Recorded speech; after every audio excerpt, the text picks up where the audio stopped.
Hi, I'm Marc, host and creator of Get to the Joke, a web series that is a masterclass in the art of stand-up comedy. I hope you find today's episode to be both fun and helpful, and you can help me out by subscribing to my YouTube channel and liking the video, and feel free to drop a comment. I'll be happy to get back to you. Alright, well, let's get to the joke.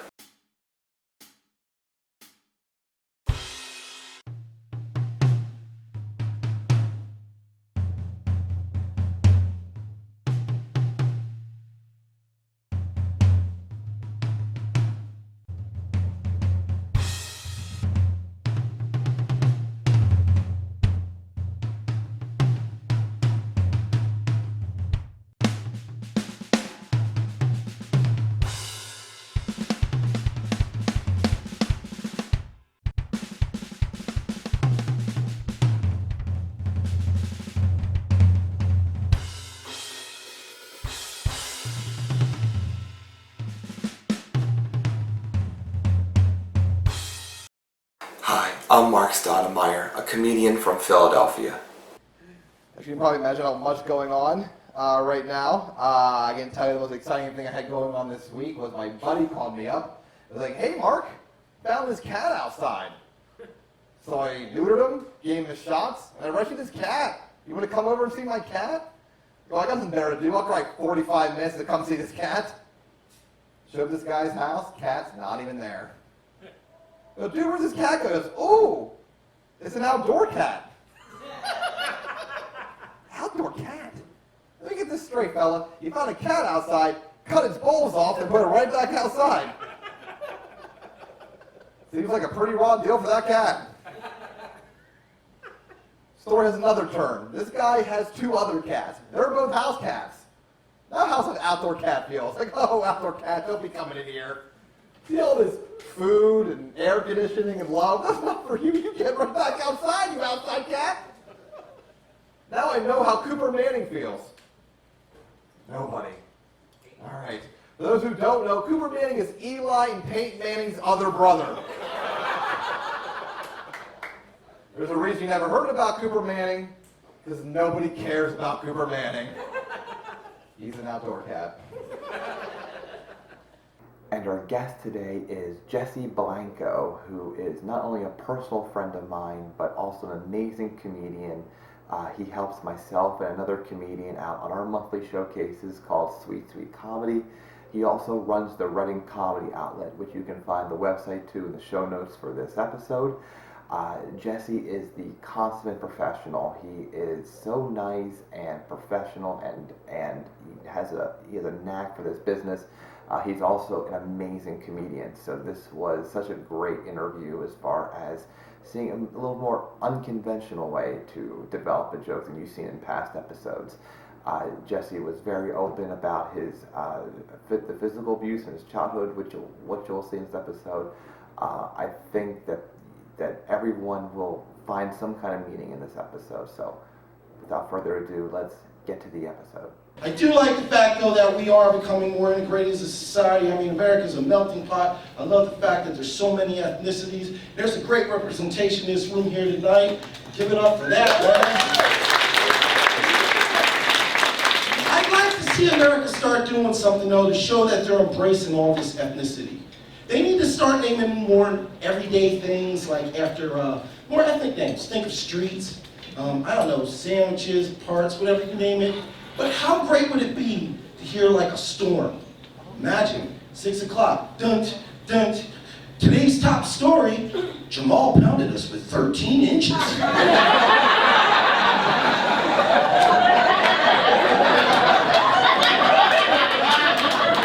Let's take it to our street reporter.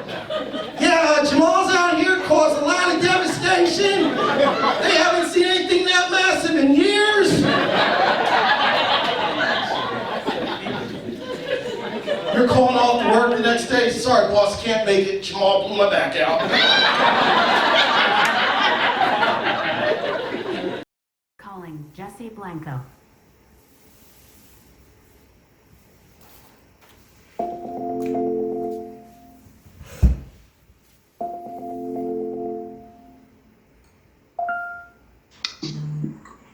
Hey, what's up, buddy? How you doing? good. I was just setting up this camera right now. Right now I'm sitting on the deck, which is where the dining table is. And then this area over here is like our outdoor living room area. I love it, dude. Favorite. I think my only complaint is how come you haven't invited me down there yet to enjoy that backyard? Because as beautiful as my backyard is, I am not ashamed to admit the last thing we've touched on this house is the bathroom, and the bathroom looks like stir-fried shit. And my wife is like, I don't like company coming over and seeing our bathroom because everything else is finished and remodeled, you know. Yeah. But no, I'll get you down here. Listen, anything that I'm doing in a positive light, whether it's taped or not, you keep it, do what you want with it. Hey, heaven forbid the good Lord takes me away. Even this little tidbit, someone may want, you know what I mean, just for whatever. So I'm not one of those guys, hey, that's my property. No, I'm putting myself out there for a reason because I want my story to be heard in one. Well, that's great. That's what I'm looking for.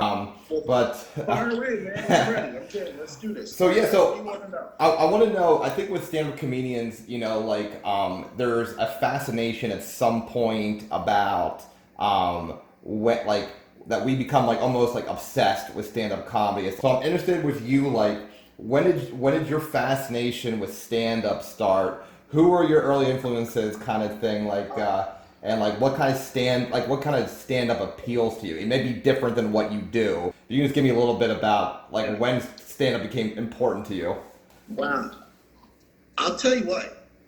I, as a kid, I'm talking single digits, like 9 years old. I grew up in the 70s, and I always had a sense. I always liked to laugh, and what we would do. There were two things we would do when our parents weren't, i.e. watching, when you were a young boy with your cousins and your uncles. And what we do, outside of peeking at like nudie books, we would listen to comedy albums. And I remember as a kid listening to 8-track tapes of Red Fox and Richard Pryor and stuff like that. Oh my gosh, brain fart right now. George Carlin albums, stuff like that, where we would have the volume on low and we'd all be huddled around the speaker. And I remember them telling jokes, and quite honestly, I didn't get half of it. But just the setup, the delivery, and then the laughter,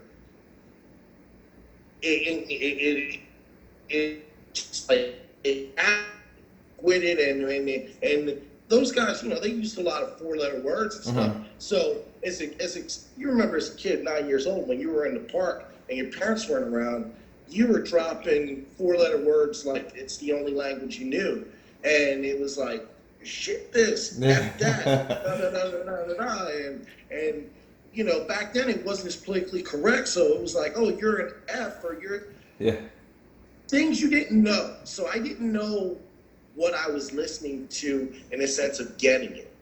But I knew it was funny. And it made me laugh. And then I can remember Eddie Murphy's Delirious. And I'm there at my grandmom's, and it was a stayover. My grandma worked third shift.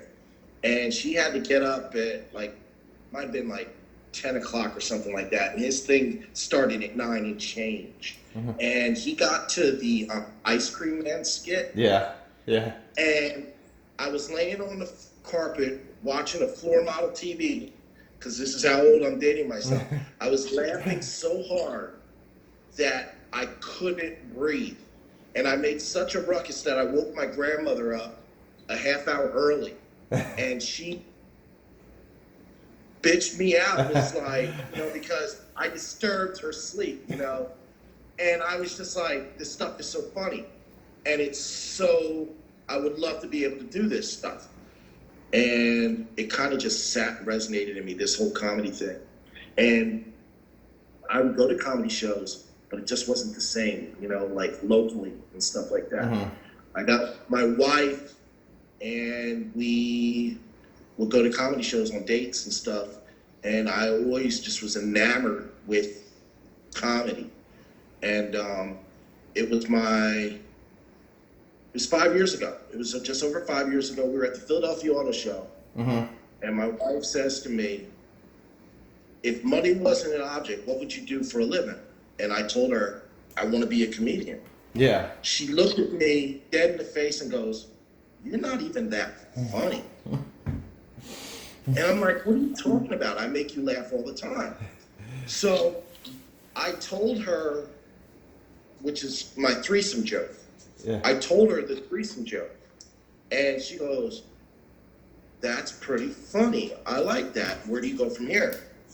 And from there, I said, I don't know. I guess I got to take a class because I didn't know where to go. Yeah. I didn't know because I wasn't plugged in anymore.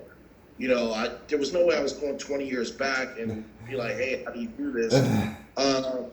So I Googled classes, and the class came up in Philly, and the guy responded to me. You know him, you worked with him. Yeah. Brad Track responded to me, and he told me the class and how much it cost, and I was like, I can't do it this month. Can I do it next month? And I signed up. And I went there that first day, and I didn't know we were going to be on stage. Thought we were going to learn and go. And he threw me up on stage, and he gave everybody 5 minutes to do jokes. Well, I was towards the end. I might have been even late. Everybody went up. No one really went 5 minutes, but they definitely had a better grasp of it than me. Because as funny as I thought I was, I went up there, and it wasn't funny, but I did the 5 minutes. So even with them not laughing and everything, I just went on and faced that fear of being on stage and stuff. And it like I said, it was not funny at all. No one laughed. After class, they were all huddled together. I walked by, they kind of like half looked at me, and I went on. And I remember Brad telling me, you got a sense of humor, but let's teach you how to tell jokes. And that's when, you know, we were made aware of the different types of jokes and how to do them. So then I started looking at my life differently from that point on, and things that would happen. I would like, how is this funny? How do I turn it into a joke? And I'm very fortunate that my wife is a huge source of entertainment. And she is batting 1,000% with what is funny and what is not funny. Because I will come up with a concept and I think it's hilarious, and she'll be like, it's not funny. I'm like, are you kidding me? This is funny. And I'll try it and it falls flat. And she's like, I told you it's not funny. But I do know this. When something happens that is funny and she's like dying and she's crying, then I know it is truly, truly funny. And I'm like, okay, how do I harness this? How do I put this together so that I can get it out there to the masses? There are so many premises that come up where I give her the premise, she'll be doing dishes or cooking. And I'll say, babe, I'm gonna tell you something. I tell her, and she'll go, yeah, that's a good one. That's a good one. But I know when it's golden, when she falls out, or she tells me 2 days later, you know, I couldn't stop thinking about what you said, and then it goes from there. And a lot of my stuff gets bounced off of her. So if you look at the concept of where a joke comes from, all of my jokes come from real life experiences. And I think that's where you're going to get the funniest material, when it's real life and it happens. So yeah. There. Go ahead. Oh, so we'll stop you there because there's a lot you just said. I want to go back, and I before we go into that part, I kind of want to know a little more about your background. So you just talked about the fact that your jokes come a lot from your life experiences. However, I mean, I know most of your jokes because we've worked together quite a lot over this last year or two.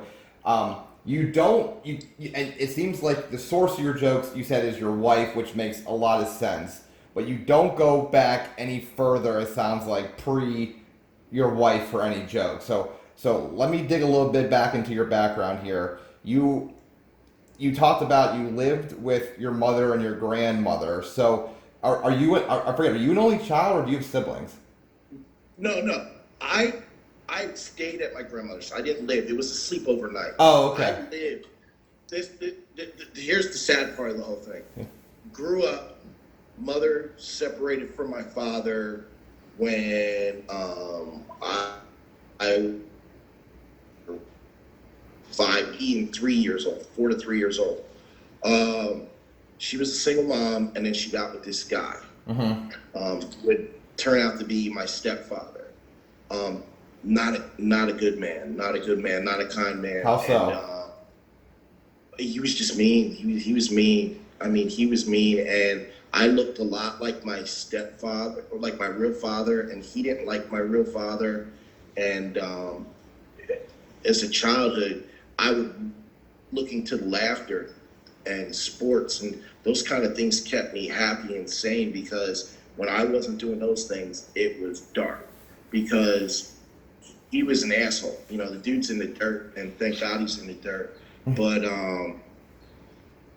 what had happened was my father was so disconnected that he actually signed away my rights, his rights. And my last name used to be Dawson. Okay. And that's where the adoption came in, because, you know, one day I'm told, hey, you're going to be adopted. Your name is now going to be Blanco. And I didn't want to do it, but I didn't really have enough say to say, no, that's not what I want. So I was adopted in that form. I was, you know, my name was taken. And so there was a lot of stuff I had to deal with as a kid. Yeah. And like I said, between the sports and the comedy, those were my outlets to find a sense of sanity, because my home life was, my mom worked her ass off. She was an amazing person in that regards, but there was a lot of darkness in my house because of my stepfather. I think I met your mom. She came to the one show. Yes. She sits up front. Yes. Yeah. Okay. So she's still around, and she still supports you. That's good. Yeah. Yeah. Oh my God. Yeah. Listen, my mom was always there. It's just like I said, when she worked so much to provide for us, so she wasn't around as much, and I, as a kid, dealt with the wrath of an asshole stepdad. And you know, you hear the adage, treated like a redheaded stepchild. That was me in a sense, and it was ironic because I did have like reddish hairs and stuff like that because of my mixed race, but that was my childhood, and then the stuff I did outside of it, that was my happiness and joy. So were you a funny kid? Like, did you use humor to like make, if your mom, I don't know if this guy was also mean to your mother as well, but did you use humor to kind of get her in a good mood if something really bad just happened with your stepfather? Like, were you a funny kid, or did the funny stuff just come like only in stand-up? I like jokes as a kid. I never was one that was like good at, as they call it, snaps, where you like crack back and forth. But I would see things that happened and make a response, and it would get laughter. So I was always mentally taking in what happened around me. And then what would happen is, if it was something, then I would make a comment about it that might have elevated the funniness to it or turned something into funny. That happened. But I was at junior high, I was kind of considered a class clown, but I couldn't be too much of a class clown, because if I got into too much trouble, then I had to go home and face the wrath of getting in trouble in school. And that was always extra, because I grew up in the days of getting beat, belt, and all that kind of stuff. And if I got grounded, it just made things more miserable, because now I couldn't go do the things that made me happy. So that there was a darkness there that was always, I looked to the light, as they said, you know, for that happiness. And that's where that came from. So, you know. so you hear a lot about, a lot of the reason people hold up like Pryor and Carlin and these people, they're saying they're raw, they dig deep. Eddie Murphy, they talk about. You don't really talk about that on stage. You kind of leave your whole childhood. Is it just you're still new, trying to figure it out? You know how to make that funny.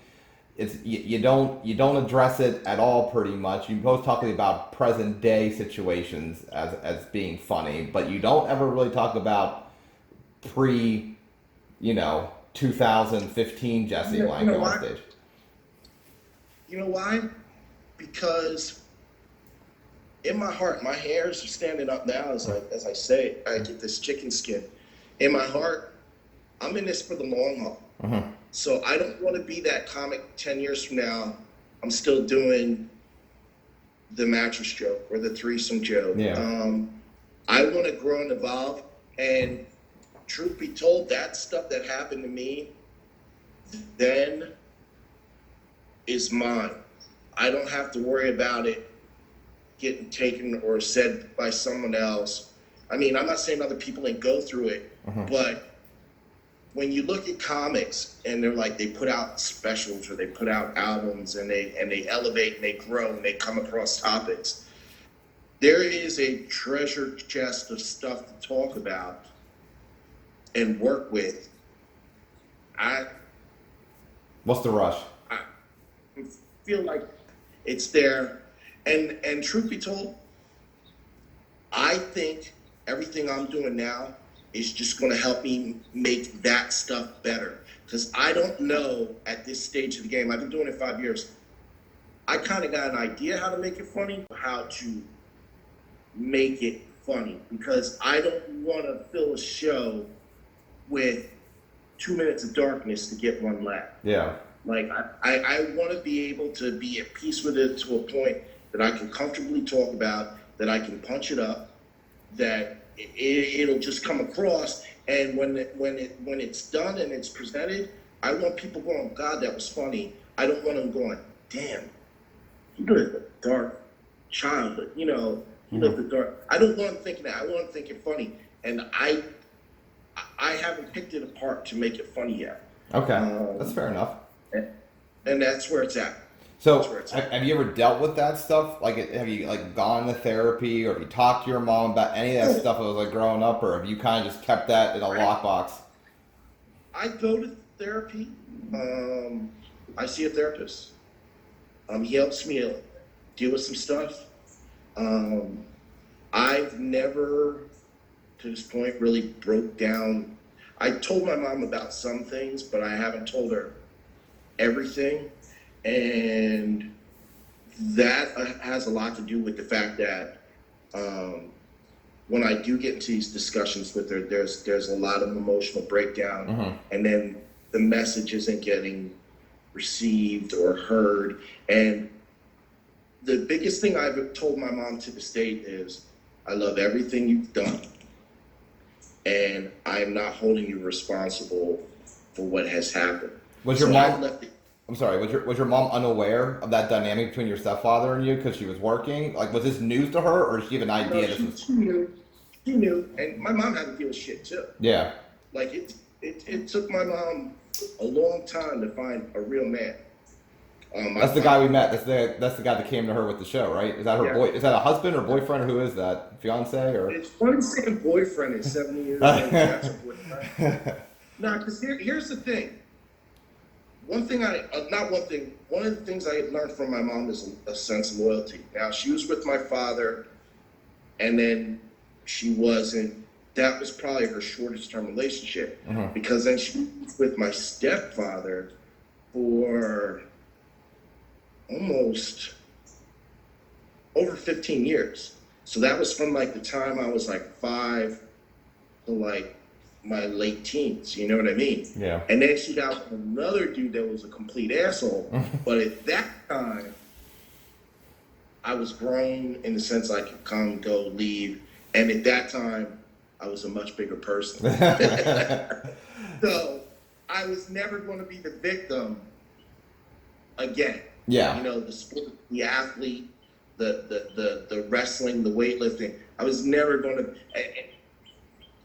That's one of the reasons I was in sports, because I never wanted to be a victim. I wanted to be strong. I wanted to be this, that, and the third. And I wrestled and stuff like that. And I'm a quiet, humble dude. You saw my presence, but when I say don't make me angry, because if there's a situation where you've been warned, if you have me cross that threshold, you're not getting the situation that just happened. You're getting this happened and pent up shit. You know what I mean?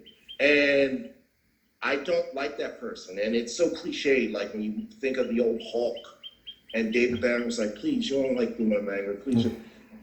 That's me. And talking to a therapist helps me keep that somewhere else and to understand, recognize when that person's getting scratched or called upon. And it helps me go, hey, no, and put it away so that I don't deal with it. So there is that dark, and it's not comedic or anything, but there is that dark that I don't want to deal with that. And my mom got with that other guy, and she was with him for almost 20 years, and he was a real piece of work. Yeah. I mean, not a man in any sense of the term, but when she left him, and she now finally has some happiness. She has a real dude, and I'm happy for her for that. Yeah. And he's a good dude, but yeah, I've had my fair share of experience dealing with it and having to be subjected to assholes. Yeah. So now, when your stepfather was mean to you, did you use humor to diffuse it? Like, hey, if I can see he's getting charged up, if I'm funny, maybe whatever's coming my direction might get, distilled or maybe not as bad as it could have been. No, because there was none of that. There was no chance to bring humor into it. What comedy did was it took me out of the world that I was in. So there was no sense of humor. There was no humor with him. I had to deal with the hell, but then on the flip side, search for happiness. And that's where comedy was with me, allowed me to search for happiness. Okay. So going into that then, what would you say about the stereotype that comedians are fucked up or come from fucked up backgrounds? 100%. Okay. 100%. It's 100%. It's one of those things where we get a certain type of training to look at things a certain way. Because, see, here's what's beautiful about comedy. No matter what the situation is, no matter how dark it is, most people who haven't been dredged through darkness, when you say something, like, oh my God, how could you? But to a lot of comics who have been dredged through darkness, they're like, that ain't shit. I went through this. So I'm able to look at and find the funny in that, because that's not nearly as bad as where I've been, what I've gone through, or what I've experienced or lived. So I think that's where a lot of that comes from, because our minds are just wired as such where we're like, really? I think that we can help alleviate that. When I finally do talk about or make the jokes about my past, you're going to find the funny in it. But it's just because I'm going to be able to look at it differently than most people. Most people, they hear, oh, you were called a faggot, or you were called this, and you were threatened to get buried in a ditch. They'd be like, oh my God, how did you, do that? But now looking back on that, I could take that same thing that I just said, and if I was a wise ass, like, you ain't burying me in a ditch. You don't have the stamina to dig the ditch. You could pick that apart, but when it was happening, it was all real. And it's just one of those things. That's why I think, yes, 100%. I believe that a lot of comics dealt with dark stuff. Okay. Well, So, thank you for sharing that, first of all. Is it realistic in your mind to be able to have a great relationship with your wife and then also drive this comedy dream to the max? I'm talking, you're doing it full time, you're on the road for weeks like this. I mean, is that in your head? Is that a realistic expectation? Because for me, I understand with having, I know you have kids yourself, uh, but I realize like I can't. Not that I'm talented enough, but I also realize like I just gotta be happy with the opportunities that I have because I'll never be able to go out. Otherwise, I'll be sacrificing the personal part of my life, and I don't have. So, do you think realistically for yourself that you can maintain this relationship at a level that it's at, and be able to go full steam ahead of comedy? Or like, hey, I'm gonna have to sacrifice things. I'm okay doing the rooms I'm currently doing. um, I'm in it to win it. This year got interrupted. Year 5, I was really looking to put together some stuff to submit to TV outlets, whether they were a late night show or an internet web show. This was the year I was really anxious about putting some stuff out there to get me to more and more people. When it comes to comedy, we have a rule in my house. If I can bank 6 months worth of paychecks from my real job because of what comedy is bringing in, I will be allowed to do comedy full time. That is the rule. Not this, hey, honey, I'm just going to be unemployed and do comedy. And no, if I can make that kind of money to do that, then I can do comedy full time. But then there's a flip side to that. If I'm making that kind of money while I'm working a full time job, why not do both until the demands of comedy are so big that I just can't do the full time job? When it's like, hey, we need you here on Tuesday. Hey, we need you here. Because right now, comedy is a Friday, Saturday type thing outside of the open mics. Now, I do and run the open mic, as you know, in Reading on Thursdays. And because I run the open mic, that is the one big compromise that is done. I am not an open mic warrior. I applaud those that can do that. I cannot sustain my relationship if I'm at open mics Sunday night, Monday night, Tuesday night, Wednesday night. My relationship will fall because I have to give my wife her time. Things like date nights, which used to be on Fridays and Saturdays, now got switched to Mondays, Tuesdays, Wednesdays, that kind of thing. So there had to be an adjustment and change in the schedule, but I'm not a 20-some-year-old hipster who's working, in a coffee shop and living in my parents' basement. So at my age, I have to maintain and keep the balance, and I'm keeping the balance by doing what I'm doing as far as keeping my marriage happy, keeping my bills paid, keeping, all those things in check, and that's what I'm doing. Before we get to the joke, I want to talk about age, and this is something that I struggle with myself. I know I'm younger than you, but I still feel like comedy right now, the stigma is comedians. You hear about like John Mulaney, these guys, they come out of college or they drop out of college and become comics right away. I didn't start comedy until I was in my late 20s. I mean, I'm almost 35 now. I'll be 35. Like, how does your age impede or not, maybe not impede, maybe it motivates you more to do stand-up?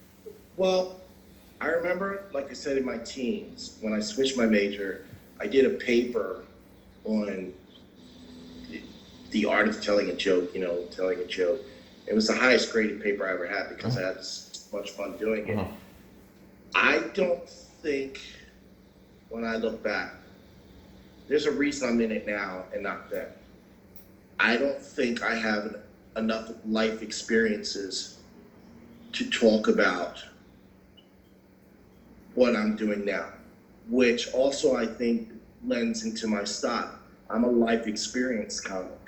I'm not going to be that comic that is just going to talk about the idiosyncrasies of a chair or something. I'm not that guy. That's not who I am. There are funny people who can do that, and they can, talk about that kind of stuff. Me, I needed all these ingredients to put the dish of comedy in front of you that you see today. I needed to be a horrible stepfather and all that. I needed to go through divorce. I needed to go jobs and joblessness and I needed all that to put who's in front of you here now. And there's still plenty to talk about, as I say, from the past, but I needed that. I don't think when I look back, I could have been in it the way I'm in it now. And as far as younger comedians, there's things that I'm doing that they can't talk about, just like I will acknowledge, hey, that's a funny bit, and whatever it is, I believe I could rumble joke for joke, entertainment-wise, show-wise. My 20 against someone else's 20. I don't feel discouraged. I will acknowledge when I think someone is truly gifted, talented, and funny, but I also believe, give me the same 20 minutes. Let me see if I can do the same thing. Like, I want to rumble with who people think are the funniest. I want people leaving going, hey, I really gravitated towards you more than that person. I'm not doing it as an ego thing. I'm doing it because I want to share this, and it's not fair that I can't or don't want to share this. From a religious standpoint, you're supposed to share your gifts that God gave you. And in my life, I did. I'm a carpenter and I'm a comedian. So I share the funny, and then I share the ability to beautify and improve and stuff like that. So I am living a happy life in that regard, that I'm doing what my talents have me doing. And it took a little, like I said, it took a little while for the comedy to come. But when I look at my life today, I'm a happy ass dude. Yeah. Like, I get to tell jokes, and I can build shit. And it brings a smile to my face, because do you remember that phrase, find something you love to do and then find some way to get paid to do it? Yeah. You'll never work it in life. That is me. Good. So I'm stoked, and I'm happy that I'm doing it now. And whether I'm the 49-year-old guy on stage or not, like, you put me on any billing, and I can guarantee you, yeah, I'll give the headliner all the respect they deserve. But I can guarantee you that I'm going to put my best out there so that it elevates the show, whether I'm the host, whether I'm the feature, whatever. And there may be some people who walk out going, hey, I gravitated towards what you were saying more so than what the headliner said. And if that happens, so be it. Then I did my job. I was able to share my funny, and I love doing that. Good, man.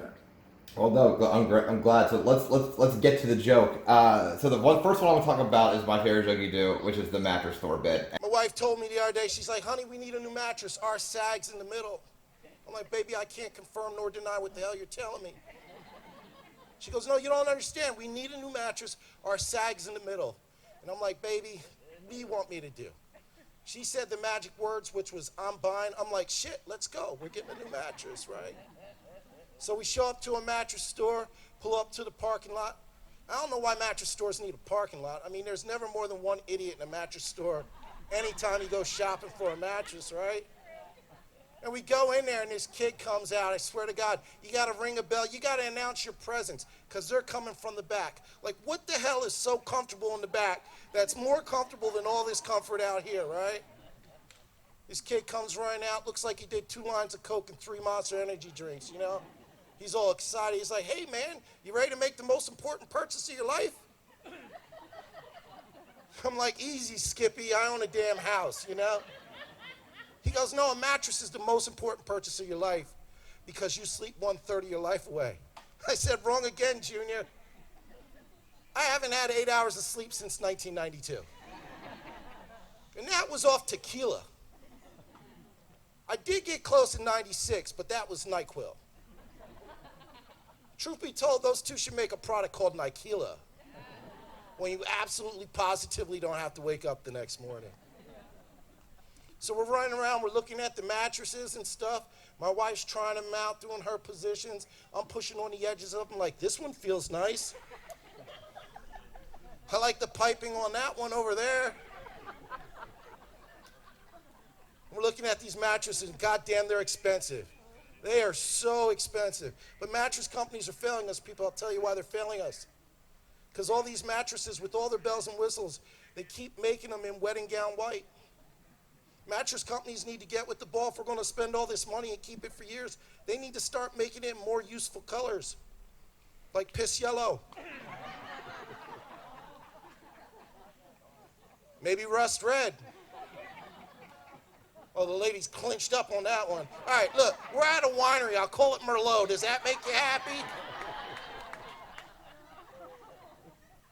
Or how about, I don't know what the hell happened, brown?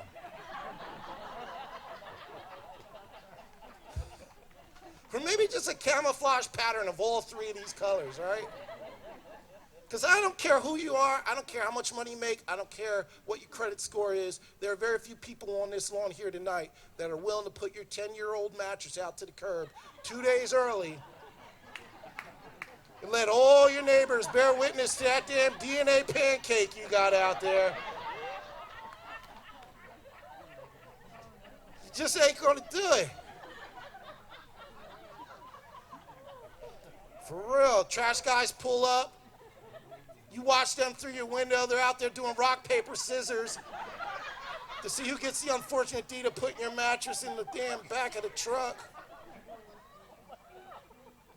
I will tell you this, though. We did find a damn mattress, and I'm glad that we found one that was dark in color because one half of my marriage, I won't say who he is, he already's got a halfway to one with his, I don't know what the hell happened, brown.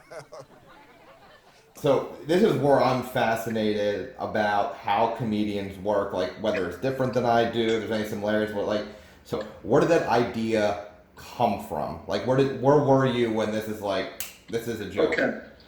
All right. This is where the mattress joke, I won't even call it the mattress store, the mattress joke came from. I had already been in comedy, and a couple comedy dollars here and there, and we bought a mattress. It was a pillow top mattress, and we were excited because we had been living on the mattress I got when I got divorced. So by that time, that mattress was about 15 years old. And I remember, the mattress, it wasn't a pretty mattress. And I didn't want to throw it out. But what had happened was that kind of always just stayed in my back pocket about that, throwing the old mattress out in front of my neighbors. Where the mattress joke originally blew up from was, it was one Saturday morning after a comedy show, and my wife was home with me, and she was complaining about her back hurting. I'm like, what do you mean your back's hurting? We just spent thousands of dollars on this pillow top mattress. What are you talking about? And she goes, no, honey, look, feel the mattress. It's sagging in the middle. And I'm like, honey, I never get to feel the middle of the mattress because you always push me to the edge. This is real life as we're talking. She goes, oh, what are you talking about? I'm like, honey, You're in the middle of the mattress. I don't know what you're talking about. No, we just spent thousands of dollars. You can't tell me this mattress is bad. I'm like, you know what? Fine. Look, I know we just spent thousands of dollars on this. We're going to go mattress shopping. So we went mattress shopping. And we pull up to the mattress store parking lot. And like I said, it was a huge parking lot. It used to be like a Blockbuster. Okay. So it had its dedicated parking lot. And Yeah. there was no one was in there except us. And I'm starting to think, and I'm like, this all can be funny. I got to put this experience together. I got to put this experience together in the sense of what happens with a mattress. Now, the mattress joke started out where I was making fun of space to sleep on the mattress. And it was very short. The mattress joke can run about 10 minutes now. So we made fun of sharing space in the bed. And then we made fun of the old mattress. And then the new mattress came into effect. And then all of a sudden, everything just started. I think, here's what I've noticed. I don't know if you've noticed. My funniest jokes, when they fall together, they fall boom, boom, boom, boom, boom, boom, boom. The jokes I think are going to be masterpieces, the most complex. I do all this research for. They were, but the funniest jokes seem to just all of a sudden, it's just this. You just get hit with every tag, punchline, boom, boom, boom, boom, boom, and then you're sitting there scrambling, trying to put them together like a puzzle. Mm-hmm. It's like, oh, this piece, this piece, this piece, and you start to put them together, and then you're like, wow, this is great. Let me share it. And then when you start sharing it, and consistently, not just young audiences, old audiences, intermediate, when you start sharing it with a broad spectrum, because you know that you could do jokes that are centered towards people in relationships. You can do jokes towards people that are single. But when you start sharing this with the masses, and it's like, oh man, everybody's laughing at this. Everybody can relate to this. Everybody can get to it. That's when you're like, oh my God, I got a winner. And when that winner goes from being a 3-minute bit to, I won't say I can do it for 20, but I definitely think I've clocked it close to 10 sometimes, where you're like, wow, there came. And this was all real life experiences. It literally started with my wife complaining about the mattress sagging. And then it was like this came, that came, this came, that came. All right. And Okay, I'm sorry. No, I was going to say, like, so we have you talk. So you experience the sharing of the mattress. A few weeks later, you're throwing a mattress out. A few weeks later, you're buying a mattress. Are you putting this in your phone? Are you writing it down? What technical things are you doing? Or this stays in your head? You never write it down, and you go on stage and just start word farting all over the mic and seeing what mixes together. I gotta tell you, honestly, nothing of the mattress joke was written down. I kind of Jay-Z'd the shit. I really did. And here's where I am with writing stuff down. Like, I will think of premises, and I will put them in my phone. Stuff that happens real time, real life, because it's happening and it's me. I'm very fortunate that I'm blessed and cursed that I have an amazing memory where I can remember and withhold things. Like I said, it's a blessing and curse because I remember the bad, but when things happen, I can remember them. And a lot of times, which I may have to work on, I don't know. If it comes time for me to tape a special, I may have to work on really getting things together. But I'm very organic, so no matter if the mattress joke is told on a Friday and it's told on a Saturday, or even told when you have those shows where it's 2 in the night, the mattress joke isn't verbatim every single time. It's very organic where it's like, hey, look, it's the same ingredients. They may have, been added a little more here and there, all depending on what the audience is giving me. But the mattress joke, I never wrote. Interesting. So then how do you edit? So like, do you record every set that you do and then like listen back? Like, all right, this line didn't work, or I was going on a little too long over here. Do you record it or does your mind just self-edit between performances? Like your mind just remembers the good things and kind of all the bad crap is kind of. Look, my mind remembers the good and bad, in the sense where it's like, if there's a tag or a punch that I add to it, like I remember one show I added the Trashmen doing rock, paper, scissors. Mm-hmm. I freestyled that. They were laughing, they were loving it. I freestyled that, and it happened to work. So now more times than not, as I do the mattress joke, I'm going to mention the Trashmen out at the curb doing rock, paper, scissors, debating who's going to throw the nasty mattress in the thing. So my mind, it remembers and captures those things. It captures those punches. More times than not, I remember the good punches. Every now and then I'm like, oh my God, what was it I said when I said, and that's when I regret not taping. Because there was something that may have went down that night that was so funny, and I wish I could call it back.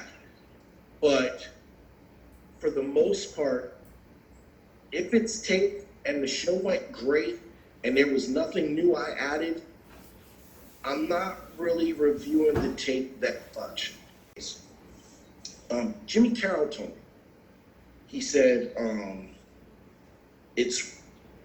when you look at your tapes, you gotta not look at when you're making them laugh. You gotta listen to your tapes where it's, why aren't they laughing? And that's when I look at tapes, when I'm sitting there and I'm like, how can I make this joke better? How can I make that joke better? And right now, the Jamal joke I thought was always the biggest hitter in the beginning. The Jamal joke, some people may say, it just is what it is. But the mattress joke is now like, how can I turn dealing with my family into the mattress joke? How can I turn the spider bit into the mattress? Like, that's like the level I think of when I look at other jokes, because organically, the mattress joke, I think, is by far the best one. And I can't say that I've written, that I've told. Okay. So do you analyze your jokes at all? You said that the few times you do watch your bits back, you look for the parts that people aren't laughing. But is there an analyst of your jokes? So you tell one on stage, if you record it, you didn't, or if you did, great. But is there like a self-reflection time, either right after you get off stage, or at, like later that night, or the next day, where you're like, all right, I'm gonna sit down here, I'm gonna look over this mattress joke, and I'm just gonna have to figure out in my head how to weed out anything? Or do you just kind of just go to the next performance and just be like, hey, I'm gonna make, somehow my mind's gonna make it better than it was the last time I told this? I'll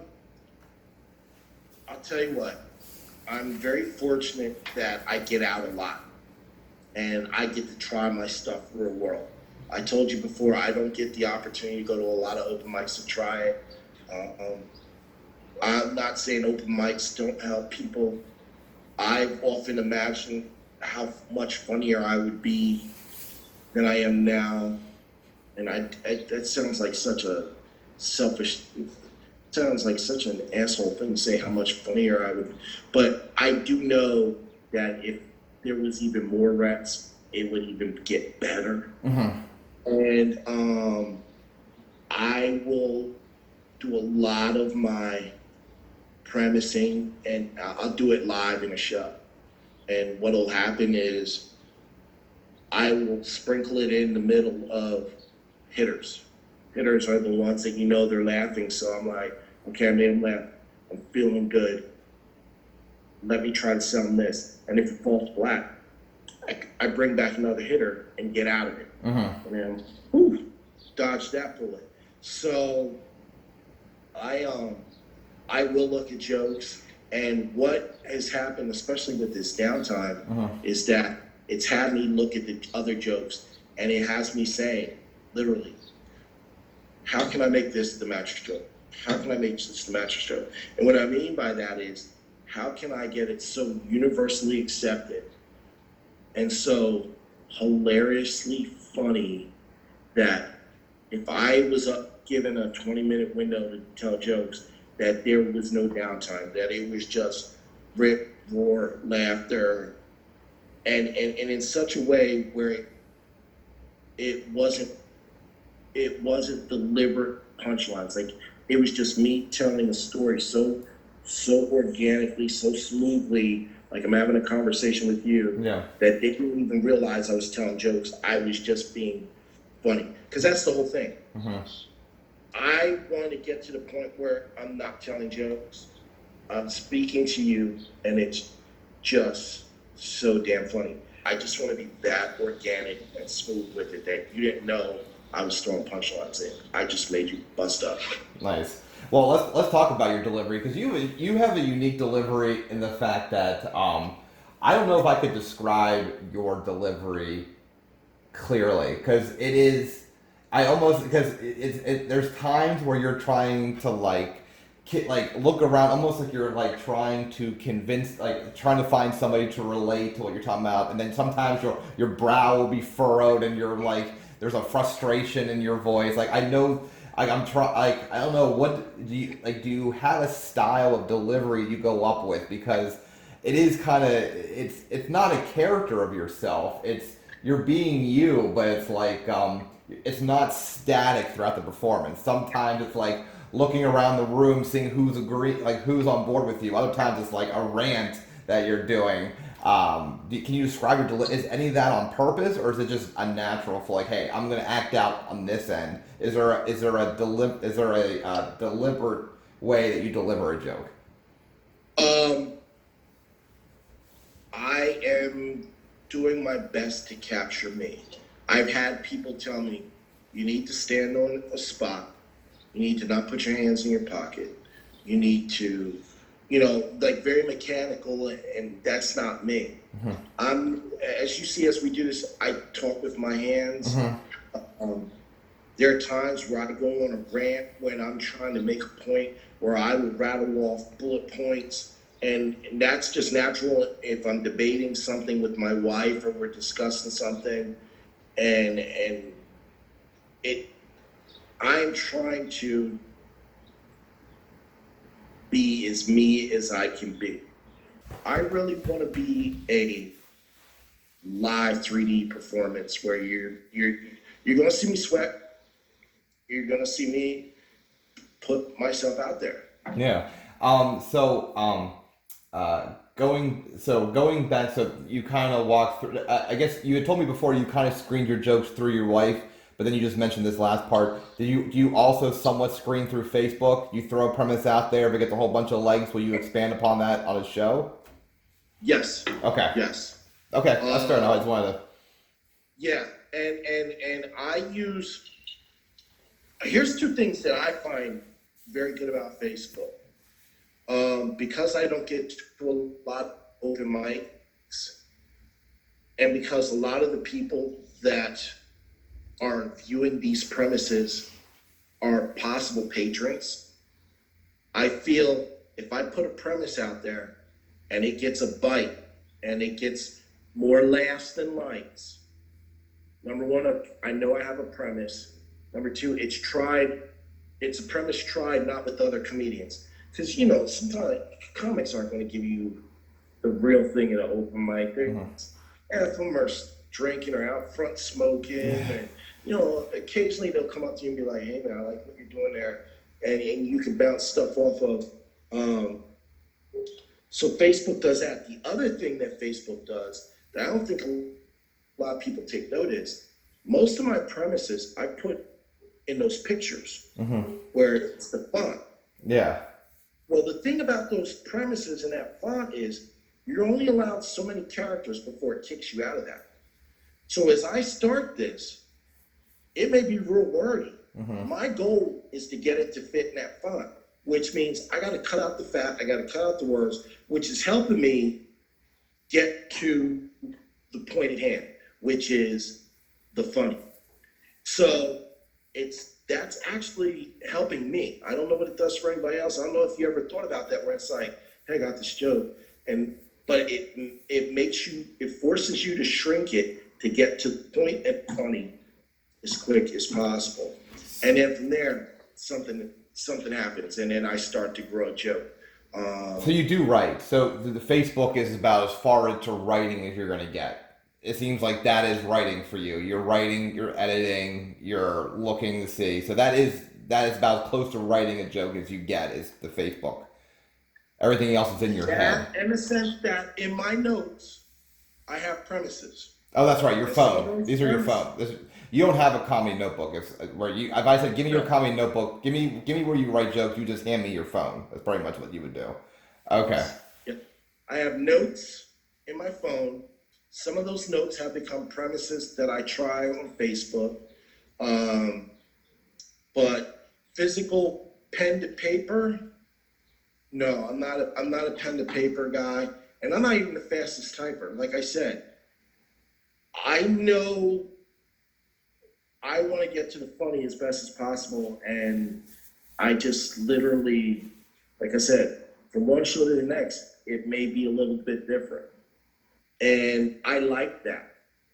I do like that. I don't like when I'm telling a joke verbatim, because in my whacked out mind, I'm like, oh, you're doing it verbatim again. So then I just fall into this, where it's very mechanical, and I don't want to be. Yeah. So I like the fact that I can't sit here and go, the mattress joke is 1,000 words, takes 5 minutes and 23 seconds.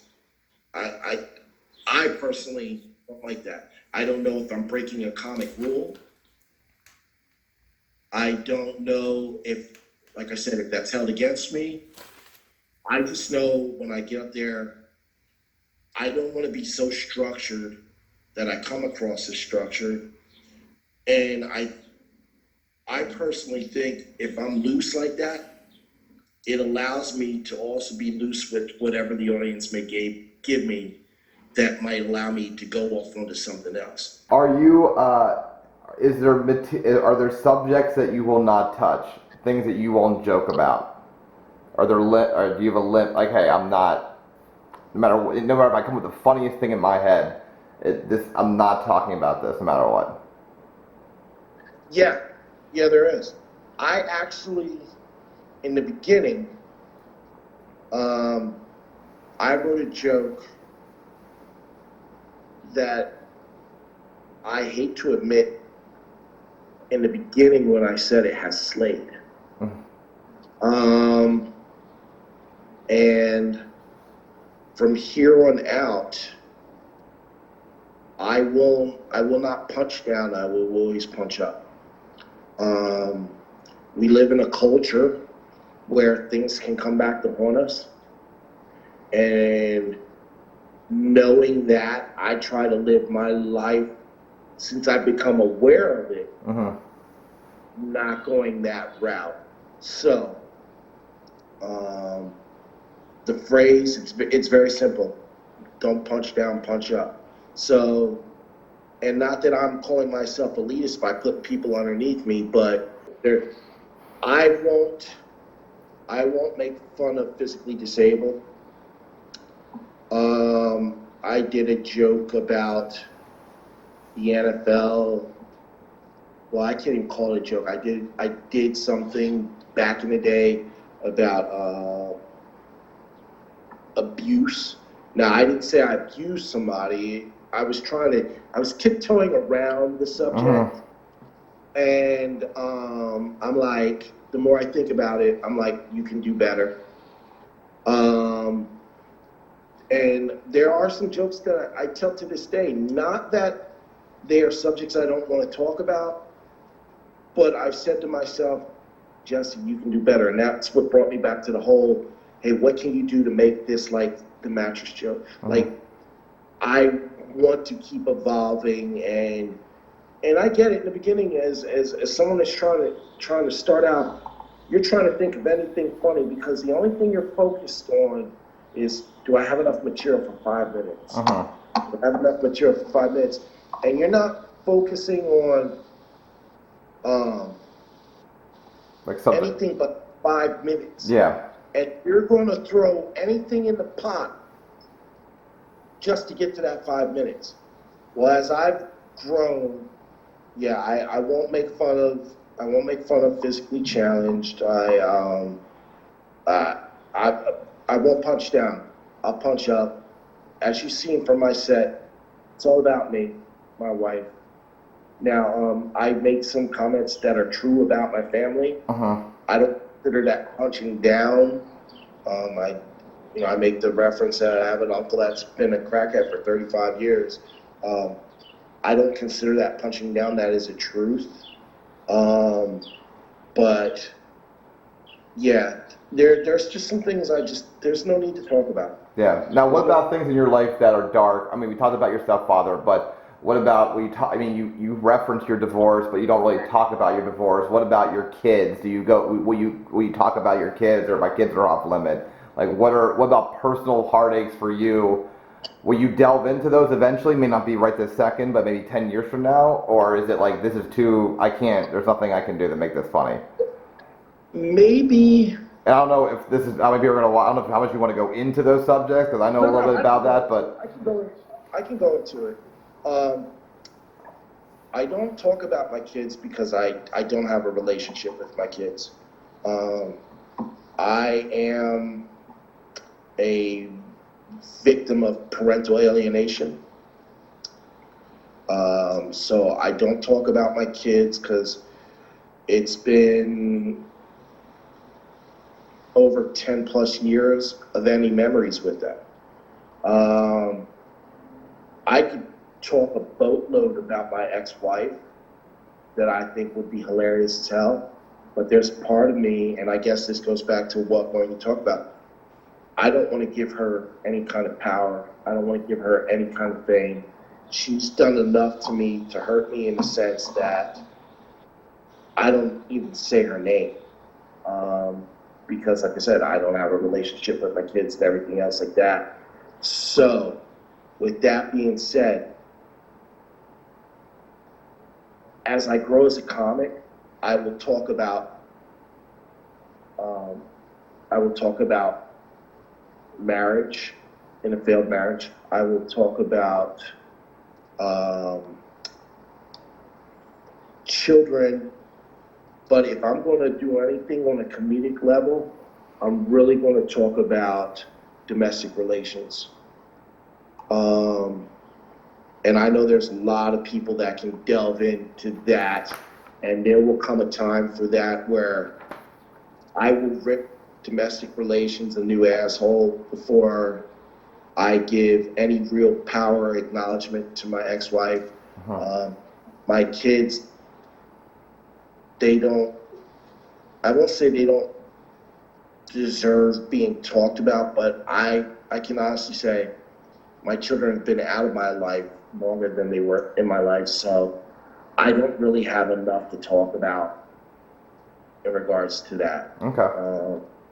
So that's one of those subjects I don't even know if I could even be comedic about, because I was around my children until they got to be around 10, 11.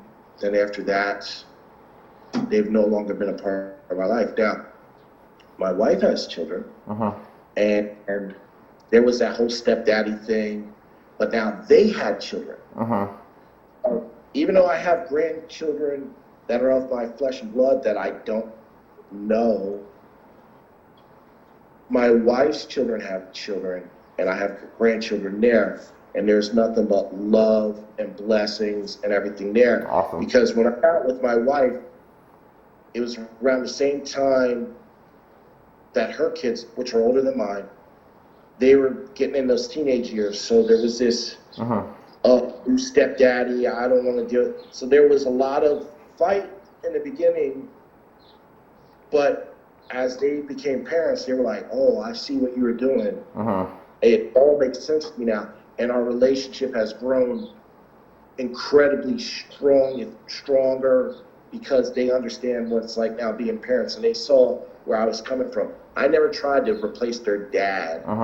I try to give them life lessons, make sure that the content of their character was high, make sure that they weren't absence of morals and stuff like that. But they see that now. So I'll say my ex-wife, my children, they can also go in the subject of what I won't talk about. I will talk about divorce, and I will talk about domestic relations and the whole issue of when you have the kids and you don't have the kids, that kind of stuff I will, but I won't bring them because I don't have the right to. Unfortunately, like I said, I don't know them well enough to do that. Okay. So again, pain in a comic's life, you know, that you deal with, that, you know, I just don't think I could ever make that funny. Yeah, but it's touching to know that you have a really good relationship with your grandkids. I think that's cool, especially because of all the stuff you went through. I mean, you kind of think about how, you know, there wasn't really a really good male figure in your life growing up, but now they have a really good male figure in their life. So it's like you turned it 180. You didn't let your past experiences dictate about how you're going to be now, kind of thing. Well, it was very easy. I take what I saw growing up, and I said, just do the opposite. Just do the opposite. And I thought that was a winning formula, you know? Don't be that person. Don't be that asshole. What is your next, like, achievable step? Like, what's the next step for you, and when do you know that you've accomplished it? Again, I was trying to get something together on tape to submit to get to TV outlets. I this year also wanted to travel more. I did get linked in with the Comedy Zone circuit. I am low on their board. The world doesn't need more comics, you know. When you promote your shows, you got your rotation, you got your stock. You're more than willing to give someone a try here and there, but it's just so hard cutting in to a new promoter, to a new market. And this year I was really looking forward to, before I got fired, I was hoarding sick time, you know, so that if I got the call, I could take off from Fridays to go travel to the Carolinas, here, wherever, to get my comedy off the ground in that regards. And I won't say that 2020 is totally ruined. The fall is coming. I mean, shows may happen through the summer, but I still want to keep pushing. And I have the same goals: travel more and get something out there for TV executives. And that's my goal right now. I got two last things here, or one last thing, but before that, I want to do anything you want to plug as far as, I mean, I don't know when this is going to go out as far as shows are concerned, but do you I don't think you have a website, right? Do you mostly direct people to your Facebook page? Yes. What about Reading Comedy Outlet, the show, the open mic and the shows that you run there? Is there a Facebook page for that, or is there like a link on the Alley Oops website? I'll put all this in the show notes so that people can just click on it, but what is it that you would like me to put in those show notes to market you? To market me, the Reading Comedy Outlet on Facebook. Instagram, the followers are very low. I'd like to see the numbers get way up.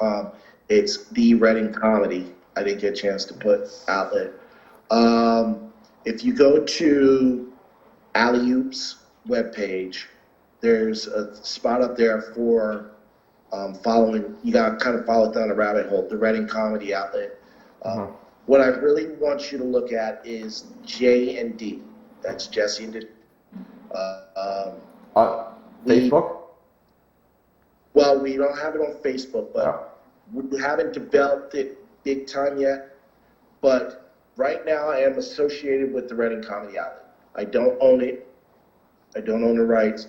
I put shows on through there. I run the open mic out of there. I have exclusive opportunities to do comedy through the Reading Comedy Outlet. My wife is on my team. It's J&D. I want you to look at that. Like I said, I'd love to create opportunities for me and my fellow comic friends to get on a show, to do something. I love the backpack drive I do, the back to school supply, giving back to the community. I love the Toys for Tots thing I do. I love those kind of things of giving back. But I really don't want to be wrapped up into putting shows on twice a month, weekly. I don't want to be a promoter. Maybe if there comes a time in my life where I'm done telling jokes because I love comedy, I would think about it. But I want to be a comic. I want people to go, that's Jesse Blanco, he's funny as hell. I don't want them to go, that's Jesse Blanco, he runs the Reading Comedy Hour. Yeah. Like, I don't want that recognition. I want to be, I mean, we're all in a sense fame whores, where we want to get known. You know, we want to be in a grocery store and someone go, hey, didn't I see you tell your funny side of the beat, you know? But I want to be a comic. And I say that wholeheartedly. I want to be a comic. So that's what I got as far as promotion with that. But look at the J&D, because... J&D on what, Facebook?